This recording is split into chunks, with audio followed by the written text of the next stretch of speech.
Does not that much, to be honest with you. Add some coriander, it'd be better. This tastes incredible.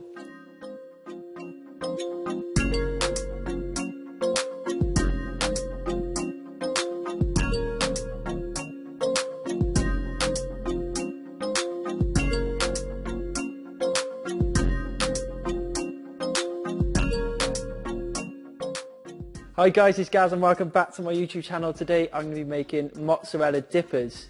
Obviously vegan mozzarella. I made it once in a pizza recipe video, if you go back to season 2 I think it was.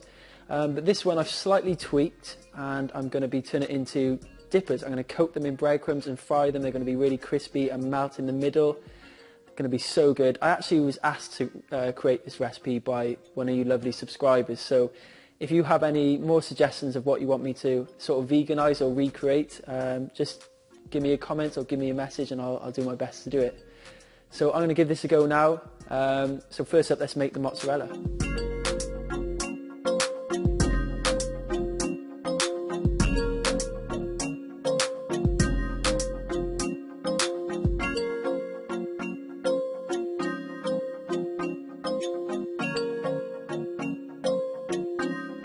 So the base of my mozzarella is cashew nuts, and I've soaked 1 cup of cashew nuts in boiling water for about 20 minutes, and that just makes them softer so that we can blend them up. So I'm going to get those into my Ninja cup now.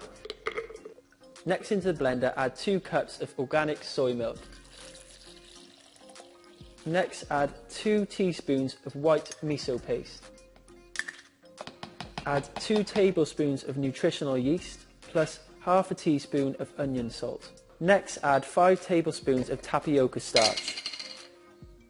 So this tapioca starch makes your mozzarella cheese really stringy and cheese-like.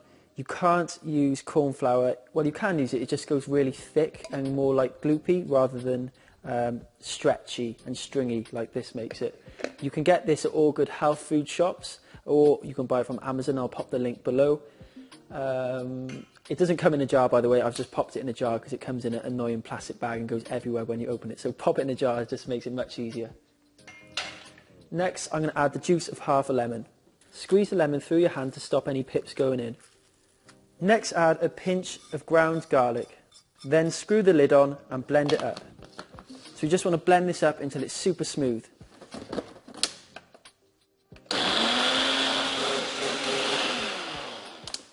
So this is going to be really smooth now. I'm going to get this into a pan, and as you'll see, it's going to be really runny now.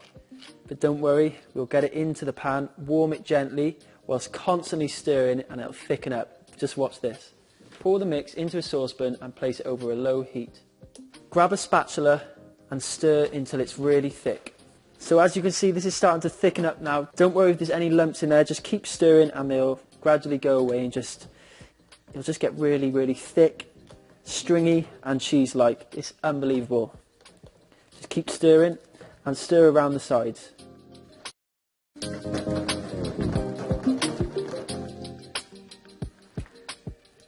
Right, so that's how thick we want it. Look how stringy and cheesy that is. It's unbelievable. And it smells super umami cheese-like, and that's what we want. So now that the mozzarella cheese is done, so I've got my lime baking tray. I'm just going to dust it with some flour. So basically what I'm going to do now is portion this up into 2 tablespoon sort of portions, and I then get it into the fridge to set slightly before rolling it in cling film and then put it in the freezer. Then it'll set enough so that I can coat it in some panko breadcrumbs. Just watch what I do. It's not complicated at all. Basically I'm just going to pile this onto the tray in individual portions so that it's easier for me to roll once it's cool. Spoon sausage shapes of the mozzarella onto your lightly floured lined baking tray. Don't worry if they're not perfect, just make sure it's the same amount of mozzarella for each one.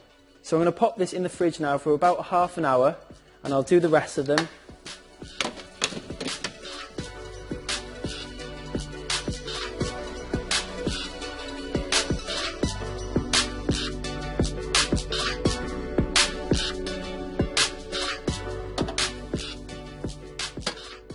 So guys, the mozzarella has set now. So when it's cool to the touch, you know that it's set and you're going to be okay handling it. So what we need to do is roll out some cling film around this much. I've just put my body on it to hold it up. And you just want to lightly dust your hands with some flour and pick up a piece of the mozzarella. Roll it into a sausage. Put it in the cling film and roll up. Roll the mozzarella tight, pulling on the cling film as you roll. Twist the edges once you've rolled it up. Repeat the process until you've rolled up all of the mozzarella.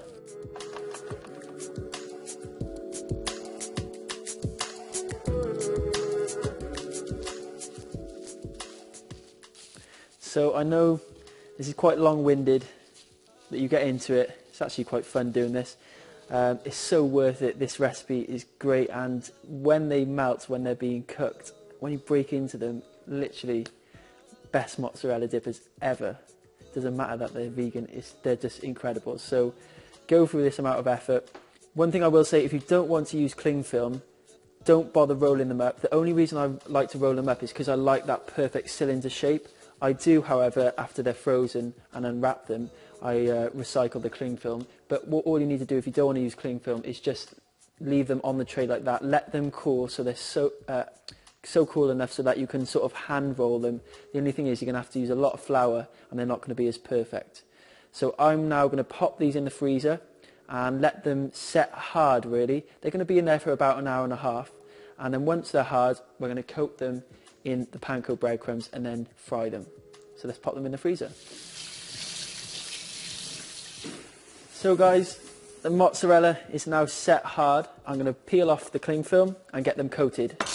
So like all the sort of panko coated items I do, I'm going to be using some gram flour, which is chickpea flour, mixed with water to replicate egg. Before I put them in that, I'm going to dip them in some flour and then get them into the lovely panko breadcrumbs. If you want to keep it gluten-free, just use gluten-free breadcrumbs. And I'm just going to preheat some vegetable oil, which I have in a saucepan behind me. I've only filled it halfway high, and that's what we're going to cook them in. Just so you know, you can bake these if you want to keep the recipe oil-free. Set your oven to around 170 degrees Celsius and put them in there for about 25 minutes or until they're golden. However, you're not going to get them as crispy or as golden as you would if you were going to put them in the oil like I'm going to do. So let's just get on with it. So I'm just going to peel the cling film away and then we'll get them coated. Remove the cling film from the mozzarella. Place the cling film in your recycling bin. So I'm just going to mix around a cupful of chickpea flour with around half a cup of water, or just until it's like a sticky egg-like consistency. Mix the chickpea flour and water until there's no lumps. First up, roll the mozzarella in flour, then into the gram flour, and finally coat it in the breadcrumbs. Feel free to use gluten-free flour.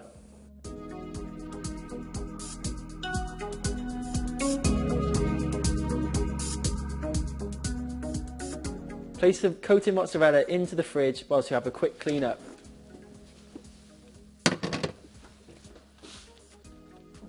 So guys, my oil is hot. I've lined a tray with some kitchen paper, and that's going to drain off any excess oil after they've fried. Remember, you can bake these, just set your oven to 170 degrees Celsius and put them in the oven for about 25 minutes.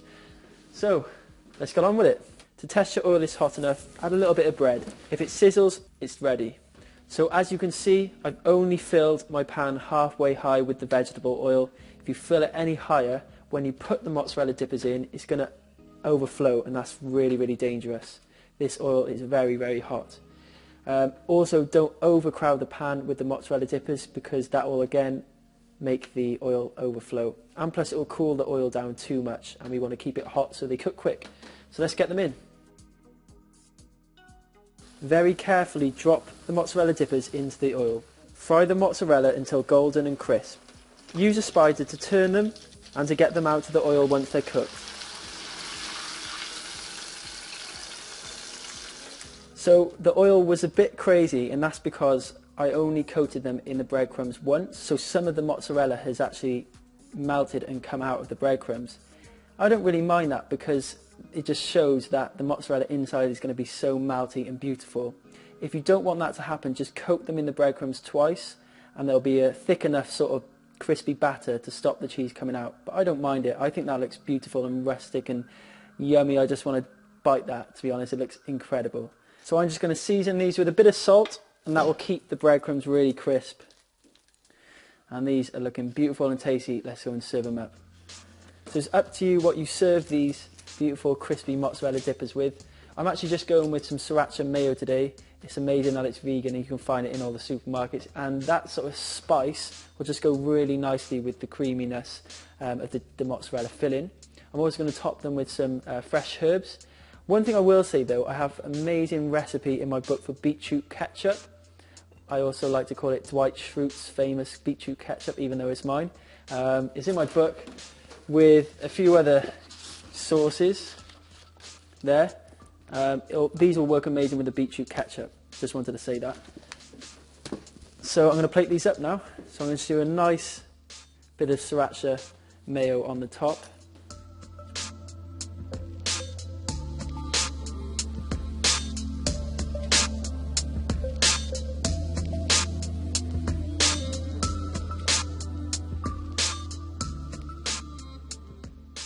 Next, sprinkle over some fresh chives.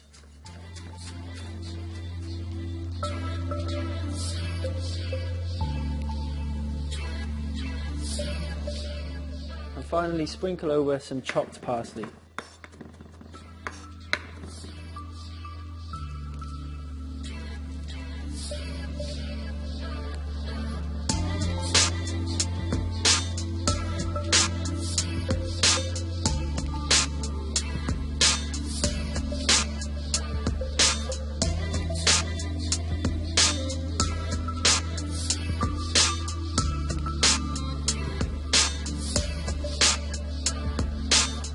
So I just had to add a little bit more Sriracha Mayo because I love it, and I'm just going to dig in and try it.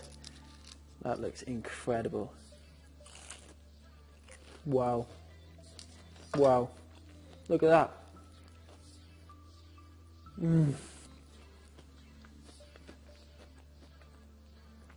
That is just incredible. So crispy, so melty on the inside. Sriracha Mayo gives it a little fieriness. The chives add a nice oniony flavour, and the parsley does not that much, to be honest with you. Add some coriander, it'd be better. This tastes incredible. Remember, you can serve it with any sauces you like. Try the beetroot ketchup from my book. Thank you so much for watching. Please like, share and comment. Hit the bell if you want to be part of the notification gang.